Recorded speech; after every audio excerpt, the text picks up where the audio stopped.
This is DevAI, focusing on newest developments in AI and the legal space. Please subscribe to my channel.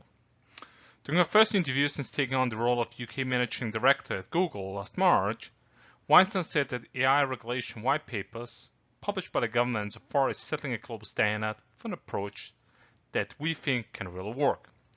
Particularly praised were the distinctions made between AI capabilities used in apps such as Gmail and industry-specific use cases for sectors like healthcare and financial services. With matters such as misinformation and bias to be addressed regarding regulation of artificial intelligence, rising up the agenda since the public release of ChatGPT in November last year. Current UK guidelines on AI are set out in 5 key principles, including safety, transparency, and accountability for watchdogs, including the Information Commissioner's Office (ICO) and the Competition and Markets Authority and Ofcom to base monitoring on. It is very important to think about the context in which AI lands and having these principles that can be guardrails around how we are preparing to use it in all different contexts. This is what Weinstein outlined. But nevertheless, the specific application has to be governed by each individual expert entity that understands the field.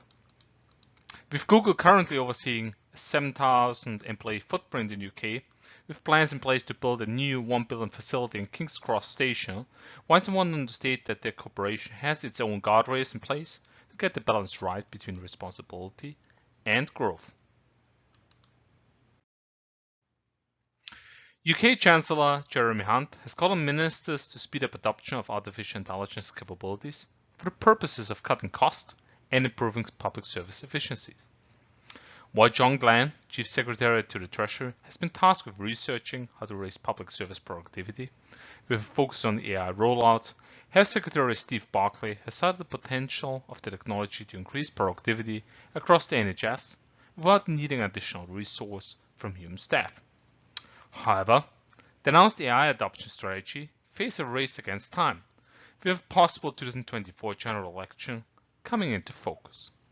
Technology Secretary Claude Smith recently announced that £54 million in government funding has been allocated towards academic research into AI during the London Tech Week, which closely followed related talks between Prime Minister Rishi Sunak and US President Joe Biden in Washington, D.C. The government is really willing to invest more than £250 million into AI, and Rishi Sunak believes that AI is having a big an effect as the Industrial Revolution. Specifically, harnessing the potential of transformative technologies like AI is essential for improving public services and boosting productivity, stated by John Reynolds, which is the managing director at SaaS marketing agency Bordeaux & Burgundy. Far too many fast-growing companies are operating outdated manual systems for key functions like marketing, customer relations, and sales, when they should be tapping into the latest tech to get ahead of the competition. However, with AI planning to be trained on citizen data to power public services, Chris Downey, a co-founder and CEO of fraud detection platform Pasabi, reaffirmed that safety remains key. It is encouraging to see the challenger call for adoption to be accelerated, but there should be an equal emphasis, if not greater focus, on safety and alignment. Specifically, in an increasingly dangerous digital world, AI can be used to tackle a myriad of problems such as online fraud, cybercrime, and fake reviews, all of which place a huge strain on businesses. However, in the wrong hands, the unfettered use by AI by bad actors can cause really untold harm to people that are already vulnerable to scams. And there is no moment to lose, really, that the government needs to help the industry to strike the balance between productivity and safety.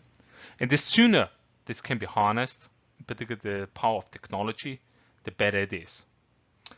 This is DevAI, focusing on news developments in the AI and legal space. Please subscribe to my channel and put any questions or feedback comments in the comment section. Goodbye.